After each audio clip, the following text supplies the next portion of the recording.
యెహోషువ మృతి పొందిన తరువాత ఆ తరము వారందరూ పితరుల యొద్దకు చేర్చబడిరి.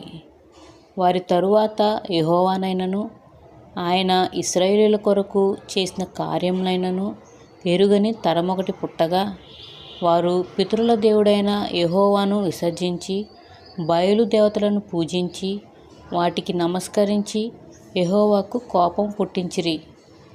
కాబట్టి యెహోవా కోపము ఇశ్రాయేలీయుల మీద మండెను.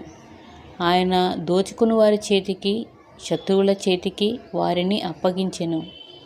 ఆ కాలమున యెహోవా వారి కొరకు న్యాయాధిపతులను పుట్టించి ఆయా న్యాయాధిపతులకు తోడైయుండి వారి దినములన్నిటను శత్రువుల చేతిలో నుండి ఇశ్రాయేలీయులను రక్షించెను.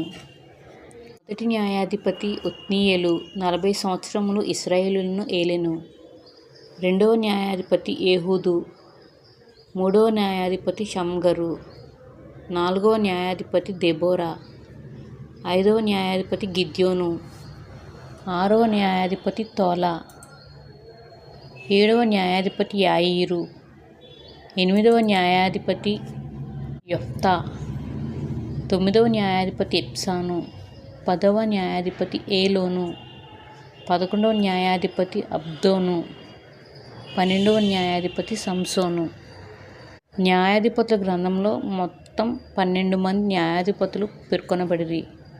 మెస్పటోమియా రాజైన కూషా-రిషాతాయిమును ఓడించి ఇశ్రాయేలీయులను రక్షించిన న్యాయాధిపతి ఎవరు?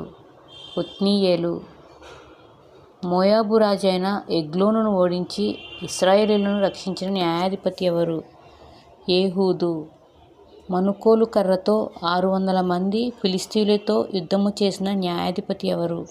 షమ్గరు. కానానీయులతో యుద్ధము చేసిన న్యాయాధిపతి ఎవరు? దెబోరా. మిద్యానీయులతో యుద్ధము చేసిన న్యాయాధిపతి ఎవరు? గిద్యోను. అమ్మోనీయులతో యుద్ధము చేసిన న్యాయాధిపతి ఎవరు? యొఫ్తా. ఫిలిష్తీయుల చేతిలో నుండి ఇశ్రాయేలీయులను రక్షించడానికి నాజీరు చేయబడిన న్యాయాధిపతి ఎవరు? సంసోను.